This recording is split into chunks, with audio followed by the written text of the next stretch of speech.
Alhamdulillahi Rabbil Alamin. Wassalatu wassalamu ala ashrafil anbiya'i wal mursalin Sayyidina Muhammadin wa ala alihi wa sahbihi ajma'in. Qala rabbi shrah li sadri wa yassir li amri wa hlul 'uqdatam min lisani yafqahu qawli. Subhanaka la ilma lana illa ma 'allamtana. Bismillahirrahmanirrahim. Alhamdulillahi Rabbil Alamin. Wassalatu wassalamu ala ashrafil anbiya'i wal mursalin Sayyidina Muhammadin wa ala alihi wa sahbihi ajma'in. Qala rabbi shrah li sadri wa yassir li amri wa hlul 'uqdatam min lisani yafqahu qawli. Subhanaka la ilma lana illa ma 'allamtana innaka antal alimul hakim. Wa la hawla wa la quwwata illa billahil aliyyil azim. Nawaitu ta'allu wa ta'lim wa tazakkura wa tazkira wa nafa'a wal intifa' wal ifadah wal istifadah wal hasa 'ala tamassuki bi kitabillah wa sunnati rasulih wa du'a ilal huda wa dalalata 'alal khair ibtigha'a wajhillah wa qurbihi wa sawabihi subhanahu wa ta'ala. Allahumma inni as'aluka ilman ladunni wa mashraba safihani ya wahabu ya ghani. Qala al-muallif rahimahullahu ta'ala wa nafa'ana bihi wa bi'ulumihi fid dharain amin. Rabbi yassir wa la tu'assir wa tammim bil khair wa la haula wa la quwwata illa billahil aliyyil azim. Amma ba'du, assalamu alaikum warahmatullahi wabarakatuh. Berkata al-Imam Abu Isa Muhammad bin Saurah At-Tirmizi di dalam kitab dia Syama'il Muhammadiyah dia, sehinggalah perkataan dia hadis yang ke-358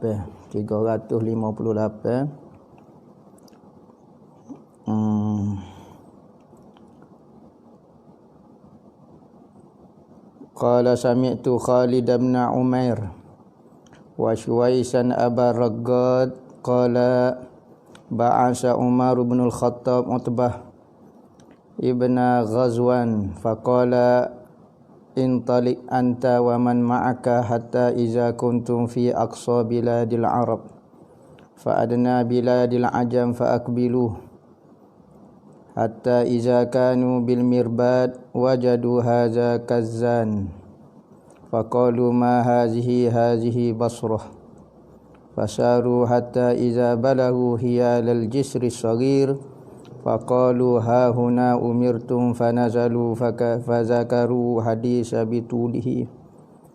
Qala faqala Utbah ibnu Ghazwan laqad ra'aituni wa inni lasabi'u sab'atin ma'a Rasulillahi sallallahu alaihi wasallam ma lana ta'amun illa waraqah syajari hatta taqarrahat ashdaquna faltaqattu burdatan qasamtuha baini wa baina Sa'din fama minna min ulaika sab'ati ahadun illa wa huwa amiru misrin minal amsar wa satujarribuna umara'a ba'dana.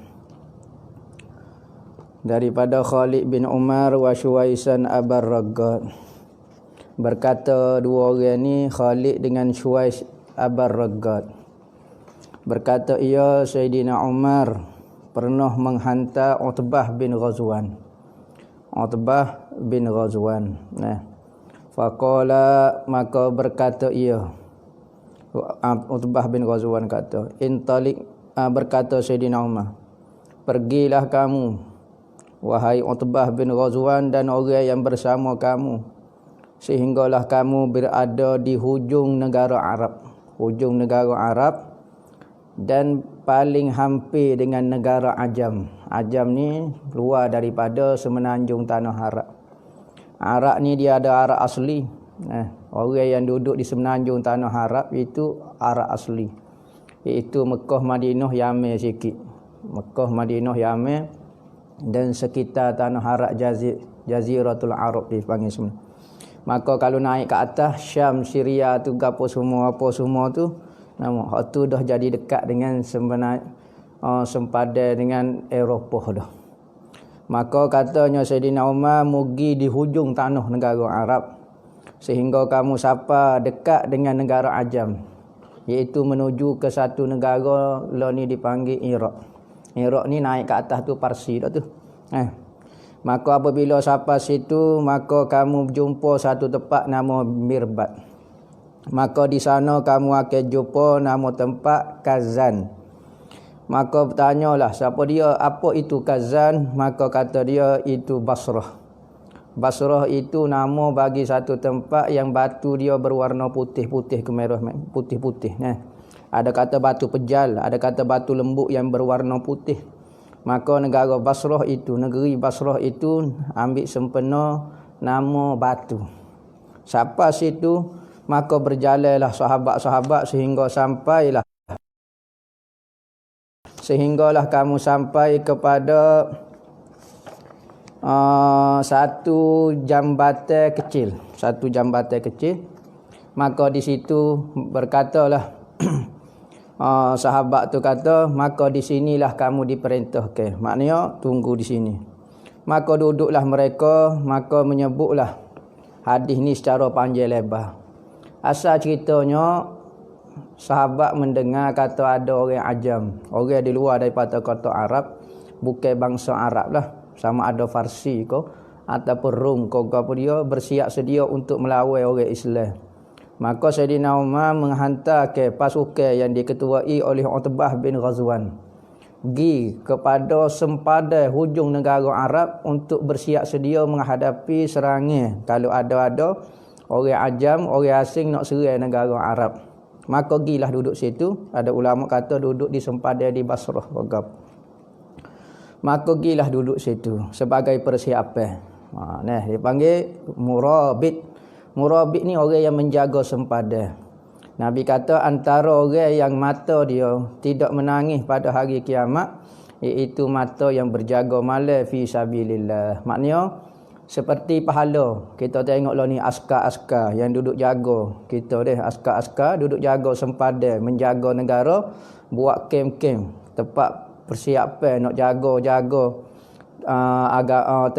negara daripada kekacauan. Maka pahala dia mata yang berjaga fi sabilillah. Maka hadis ni panjang lebarlah. Maka berkata Utbah bin Ghazwan, orang yang diutuhkan oleh Sayyidina Umar, dia kata aku sendiri tengok aku ke ketua. Maka aku tengok aku adalah orang yang ketujuh daripada 7 orang. Berarti Utbah bin Ghazwan ni ialah orang yang ketujuh yang masuk Islam, masuk dalam kategori as-sabiqun al-awwalun, orang yang mula-mula masuk Islam.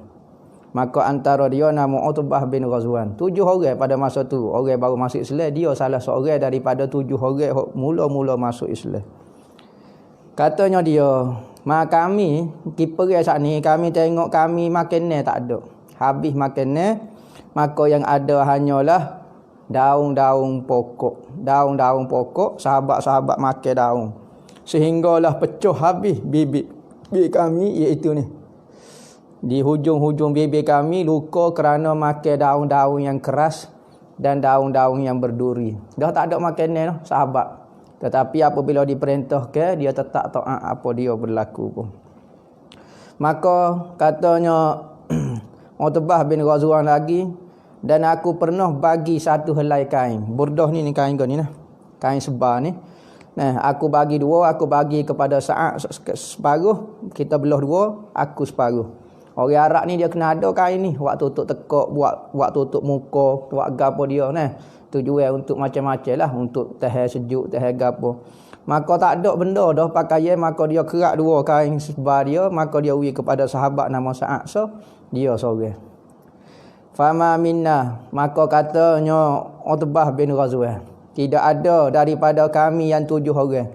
Yang 7 orang yang masuk Islam awal-awal saat ni, kecuali sekarang sudah menjadi amir, jadi gubernur satu negara daripada negara Islam. Dulu ketika kita berjual duduk dengan Rasulullah, ketika susah payahnya lah, makan daun kayu, nak pakaian pun tak ada. Tapi sekarang kita hok susah ni, sekarang dah jadi gubernur orang besar belaka dah. Dan kamu semua, katanya Utbah bin Ghazwan, ni firasat dia lah. kamu semua pun akan jadi ame-ame dan gabeno-gabeno juga akan datang. Nah, ni nak royak kehidupan sahabat, kehidupan Rasulullah. Nah, begitulah hidup dengan Rasulullah susah. Tetapi apabila Islam ini berjaya, Islam ini tersebar di seluruh dunia, yang pada masa kemuncaknya pada masa Sayyidina Umar, iaitu 2/3 dunia kita tahu. Nah, 2/3 dunia. Masya Allah Islam. Nah, kerana apa? Kerana kita patuh kepada ajaran Allah Ta'ala, maka Allah Ta'ala beri kemuliaan kepada kita.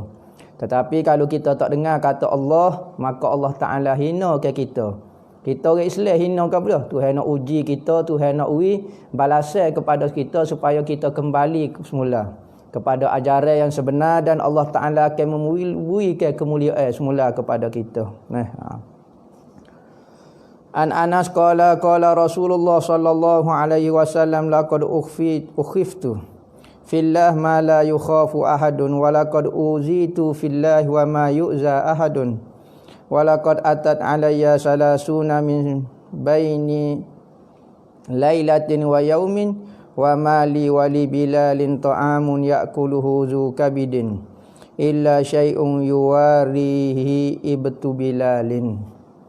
Daripada Sayyidina Anas berkata Nabi SAW, Nabi sendiri kata, Nabi ayat cerita lagu mana dulu di zaman permulaan Islam, zaman Rasulullah nak menyebar ke agama yang benar ni, nak memperkenalkan Allah kepada kita semua.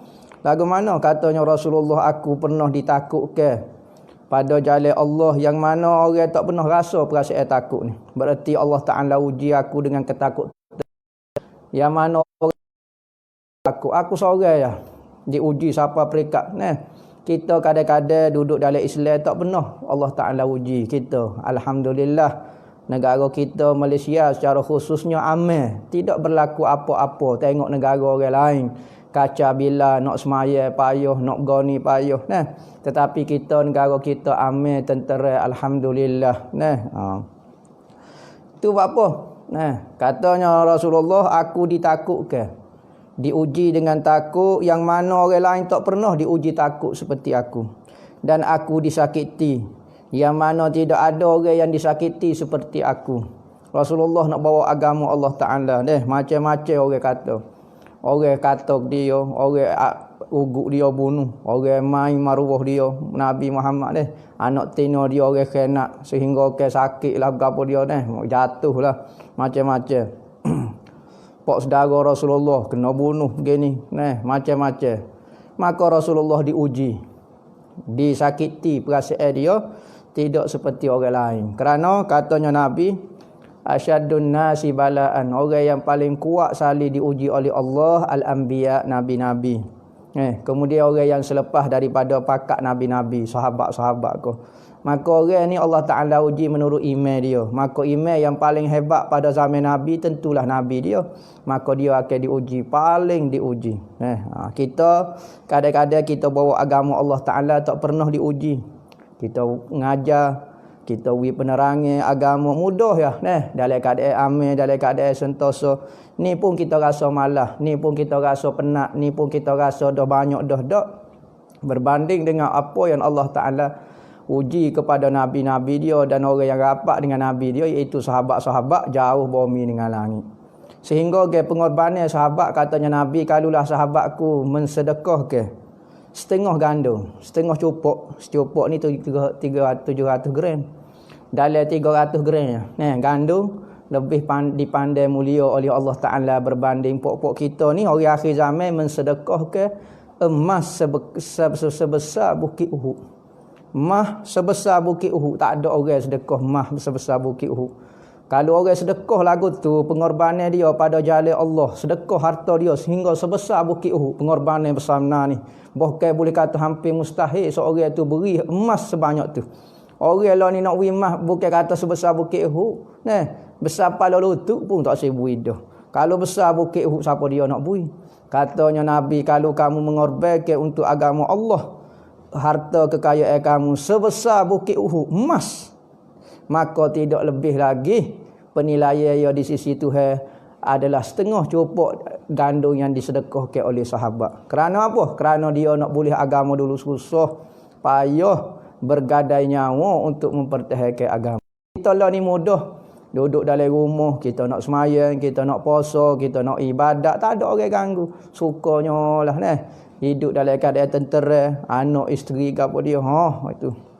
Maka kalau kita sedekah pun, tak boleh nak lawan sahabat-sahabat amalan dia dan pengorbanan dia. Walaqad ata, sesungguhnya katanya Nabi, telah berlalu kepada aku 30 hari. 30 malam. 30 hari, 30 malam. Tidak ada makanan bagiku dan bagi Sayyidina Bilal. Ni Bilal ni antara orang yang awal-awal masuk agama Islam. Nak masuk Islam dia hampir nak tercabut nyawa dia. Hampir matilah Sayyidina Bilal ni nak mempertahankan agama dia daripada dia diancam bunuh oleh ketua dia. Tetapi dia pertahankan juga ahadun Tuhan yang esa, Tuhan yang tunggal. Maka Allah Ta'ala kedudukan seorang hamba berkulit gelap. Tak comel Sayyidina Bilal ni. Tetapi akhirat, katanya dalam kitab-kitab, kegelapan Sayyidina Bilal ini akan dikokok. Di dalam syurga, Sayyidina Bilal ni kulit gelap. Gelap dia terlalu gelap. Lebih pada tayar lagi. Tetapi kegelapan dia ni akan dikikis oleh bidadari dan dijadikan minyak atas. Tuhan mulia ke dia kerana iman dan pengorbanan dia. Bukan kerana rupa parah dia. Sayyidina Bilal ni tak ada rupa, tak ada parah. Tetapi kerana pengorbanan dia, maka dia antara orang yang dijamin syurga oleh Nabi SAW. Hamba pun hamba, tetapi jadi mulia. Katanya Nabi, tidak ada bagiku makanan 30 hari, yakni sebulan, aku dan Sayyidina Bilal, kecuali makanan hak layak dimakan oleh haiwan. Nak kata bukan makanan hak layak dimakan oleh manusia. Makanan hak dilayak makan oleh haiwan pun tak ada kami. Maknanya benda hak boleh makan di binatang pun tak ada. Nak makan hak manusia lagi-lagi dah. Kecuali adalah sedikit makanan yang disembunyikan di bawah ketiak Bilal, Sayyidina Bilal. Ada kata Sayyidina Bilal ni yang hamba Rasulullah ke, orang tak suka. Yang hamba, yang suruh lari. Ada riwayat kata Rasulullah pernah diperintah berkurung. Rasulullah pernah di pulau ke selama 3 tahun. Dihambak daripada kota Mekah, duduk di pekam Syekh Abi Talib dipanggil. Di kupus itu semua keluarga Nabi, maka tak dibenarkan beli makanan ke apa dia. Tiap-tiap hari ada kematian. 3 tahun Rasulullah diuji. Keluarga Nabi, kabilah Nabi tak boleh nak buat gapo-gapo. Akhir sekali lepas pada 3 tahun. Maka tak ada makanan kecuali makanan yang boleh disembunyikan. Ada kata Sayyidina Bilal kepik makanan ketika lari itu. Ada riwayat kata makanan itu terlalu sedikit. Maknanya kalau kepik di ketiak pun tak nampak dah. Kecil sangat makanan itu. Kali roti ke apa dia. Ni Nabi Muhammad diuji. Bukan kata mudah nak bawa agama Tuhan ni. Lah ni pun macam-macam fitnah lah. Zaman-zaman internet, zaman-zaman ke apa dia. Macam-macam fitnah ada dah. Dan orang yang mengajar agama pula macam-macam versi pun ada. Macam-macam An Anas bin Malik anna Nabi sallallahu alaihi wasallam la yajtami'u indahu wadatun wala asya'un min khubzin wa lahmin illa ala dhafafin. Qala Abdullah qala ba'duhum huwa kasratul aidi. Daripada Anas bin Malik berkata, sesungguhnya Nabi sallallahu alaihi wasallam tidak berhimpun di sisi dia makan pagi dan makan petang daripada daging dan roti. Berarti Rasulullah tak pernah makan pagi. Kalau dia makan roti dengan daging waktu pagi, petang dia boleh makan lagi daging dengan roti. Tak ada. Kalau pagi boleh makan, petang tak ada dah. Kalau dia makan petang, pagi tak boleh makan roti dengan daging. Tak pernah Rasulullah makan. Pagi boleh makan roti dengan daging. Petang pun Rasulullah boleh makan pagi roti dan daging. Tak. Kecuali ketika ada tetamu. Maka Rasulullah makan banyak sikit ketika ada tetamu. Maka Rasulullah boleh makan daging. Boleh. Rasulullah makan roti mewah sikit jika ada tetamu. Maka kalau di rumah dia, Rasulullah tak ada makanan. Tak ada. Kalau jumpa pagi, petang tu tak ada dah makanan. Berarti rumah Rasulullah ni susah. Apa maksud tetamu? Iaitu kawasan, tempat, waktu ketika banyak tangan. Iaitu ketika tetamu lah. Maksud kasratul aidi ni ataupun dhafaf ini ulama bahas banyak. Ada kata makan bersama tetamu. Ada ke sunat kita makan beramai-ramai. Ada kata makan beramai-ramai ni kita makan jamu. Makan dalam pinggir suku-suku tak apa. Makan dalam pinggir suku-suku tapi makan beramai-ramai. Ada kata lagu tu. Ada kata dok makan dalam satu pinggir. Yakni kita letak satu tala, kita letak makanan pakat makan dalam satu tala. Hak tu berkat lagi.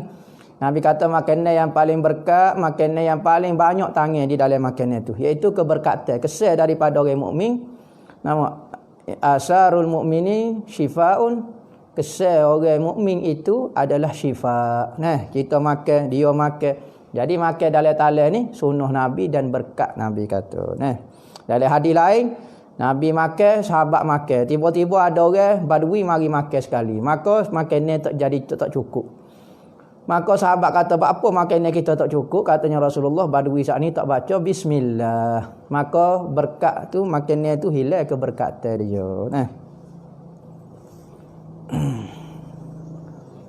An-Nawfa bin Iyasin al-Huzali qala kana Abdurrahman bin Auf kana jalisan lana jalisan kana ni'mal jalis wa innahu qalaba bina zata yaumin hatta iza dakhalna baitahu wa dakhala wa igtasala summa kharaja wa utina bisafhatin fiha khubzun wa lahmun falamma wudi'at baka Abdurrahman faqultu lahu ya Aba Muhammad ma yubkika qala halaka Rasulullah sallallahu alaihi wasallam wa lam yashba' huwa wa ahlu baitihi min khubzi sya'ir fala arana ukhirna lima huwa khairul lana.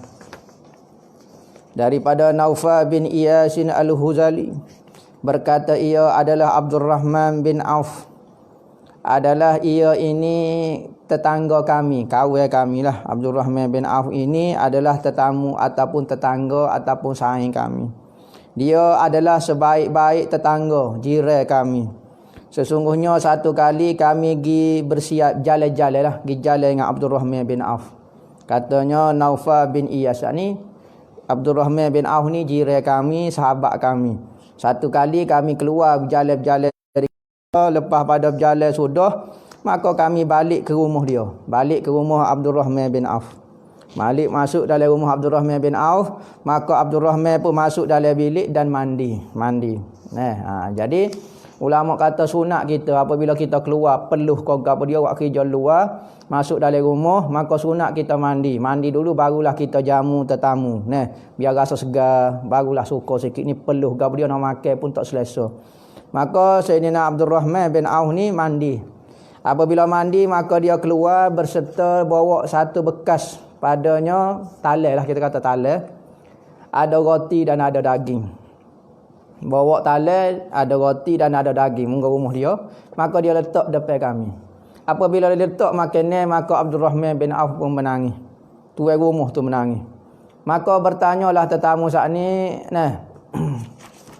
kata dia, Naufa bin Iyas saat ni tanya kepada Abdurrahman bin Auf, apakah sebab yang menyebabkan kamu menangis wahai Abdurrahman bin Auf?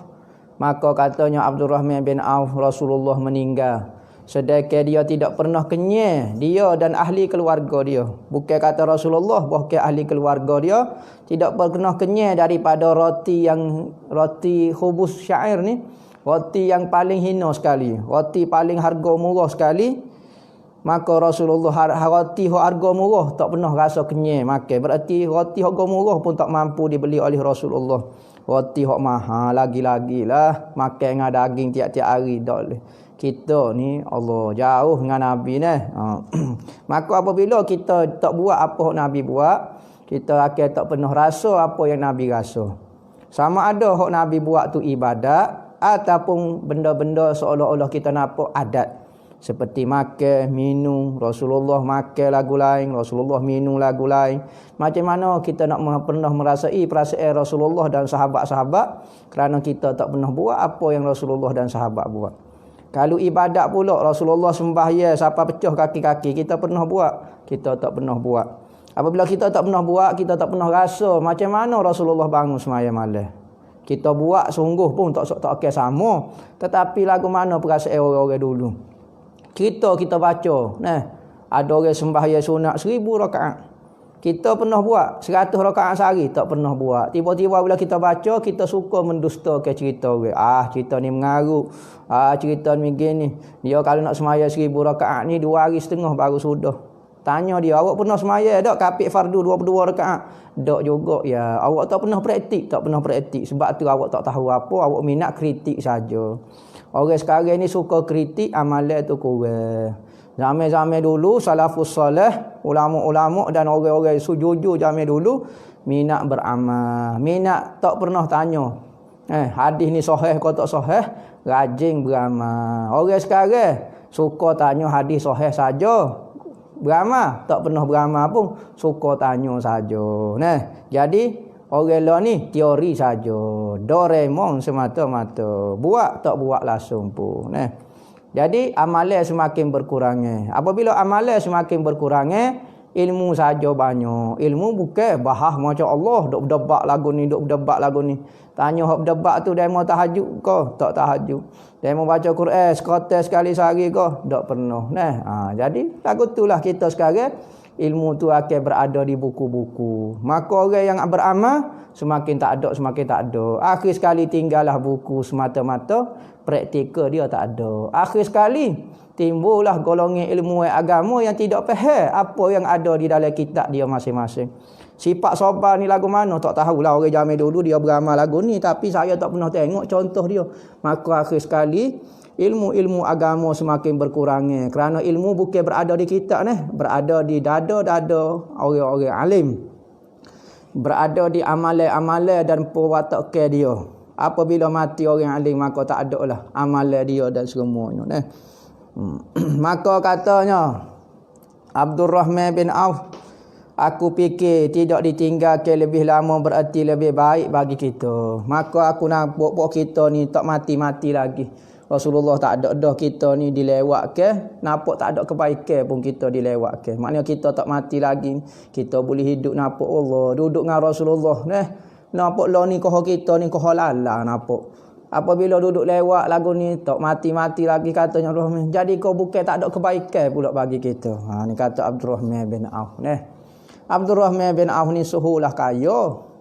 Tetapi katanya Rasulullah, orang kaya ini akan masuk syurga lewat daripada orang miskin 5,5 hari saja. Setengah hari lewat berbanding dengan orang miskin masuk syurga. Katanya Abdurrahman bin Auf, setengah hari itu lama mana? 500 tahun. 500 tahun. Bukan 500 hari, 500 tahun. Sebab satu hari sama dengan alfu sanatin, 1000 tahun. Mimma ta'udun, daripada hak kira kamu. 1000 tahun sama dengan satu hari, hari akhirat. Berarti kalau setengah hari, 500 tahun. Bukan 500 bulan, bukan 500 jam, bukan 500 hari. 500 tahun. Setahun tu 360 hari. 500 tahun. Tu lewat orang. Tetapi katanya ada kata Abdurrahman bin Auf ni dapat doa khah oleh Nabi Muhammad, dia dapat masuk syurga awal juga. Banding orang kaya biasa masuk lewat. Sedihlah orang kaya sekali lagu manalah saya ni Allah Taala wi rezeki mudah. Saya Allah Taala wi kaya, kesenangan dan gapo macam mana kau gapo dia? Rezeki kita. Gunalah kekayaan kita supaya kekayaan kita yang menarik kita masuk syurga cepat-cepat. Jangan kekayaan kita melalaikan kita. Ada kebaikan juga kekayaan ni kalau digunakan untuk kebaikan. Umur Nabi sallallahu alaihi wasallam, perbahasan umur Nabi. Nabi ni meninggal umur berapa? Ada disebut di dalam hadis juga. Umur-umur ni manusia ni dia ada umur dia. Umur iaitu tahap dia duduk atas muka dunia ni. Lama mana kau tempuh dia? 63 tahun. Roh ini sama saja. Roh satu kejadian saja. Berarti roh kita sama saja. Roh dicipta satu martabat saja, satu umur. Tetapi maksud umur di sini iaitu waktu roh itu masuk ke alam dunia. Maknanya bertukar kita ada tubuh kulit ni, bertubuh berjisim ni. Bila kita mula bertubuh berjisim, hak tu dipanggil. Contohnya kita dengan Tok Kenali sama ya umurnya. Tetapi Tok Kenali masuk awal ke dunia ni, maka dia dipanggil lebih tua daripada kita. Sedekah dari sudut roh ini sama sahaja. Tu Tu maksud ruh. Daripada Ibnu Abbas berkata ia makasan Nabi sallallahu alaihi wasallam di Makkah 13 sanah yuha ilaihi wabil madinati asyrah tuwfiya wa huwa ibnu salasin wa sittin. Daripada Abdullah Ibnu Abbas berkata ia Rasulullah tinggal di Mekah selama 13 tahun. Selepas diwahyukan, Rasulullah dapat wahyu umur 40, maka dia duduk 13 tahun jadi umur 53 tahun. Berpindah ke Madinah 10 tahun. 53 capur 10 jadi 63 tahun. Dan Rasulullah berada di Madinah selama 10 tahun. Maka Rasulullah meninggal ketika usia 63 tahun. Hak ni hadis hak paling sahih dalam bab umur Nabi. Ada kata gini, ada kata gini, tak apalah nah. Ada kata umur 60 tahun. Bapa umur 60 tahun dia tolak umur di antara jadi nabi dengan jadi rasul. Rasulullah ke mula-mula umur 40 tu Rasulullah jadi nabi kerana dapat wahyu. Maka berhenti wahyu tu selama 3 tahun. Maka waktu tak mari wahyu tu dia tak kira. Tolak 3 tahun tu maka jadi 60 tahun. Maka ada riwayat hak paling sahihnya hak ni 63 tahun, waktu tidak mari wahyu pun dikira juga. Nah.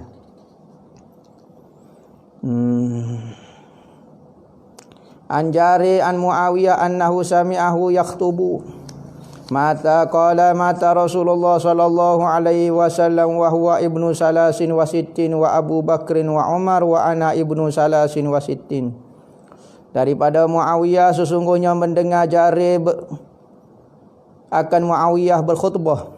Katanya Rasulullah meninggal pada umur 63 tahun. Abu Bakar meninggal pada umur 63 tahun.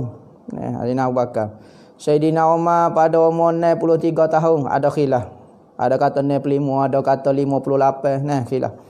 Dan aku sekarang sudah berusia 63 tahun, katanya Muawiyah.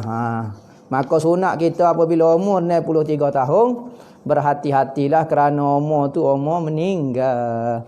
Nabi kata khisadu ummati baina sittin wa sab'in. Diketam umur umatku, yakni diambil nyawa bagi umatku ketika usia 60 dan 70 tahun. Tapi orang ni kalau dia tak sedar, umur 80 pun tak sedar lagi. Wallahu a'lam. Ada soalan ke?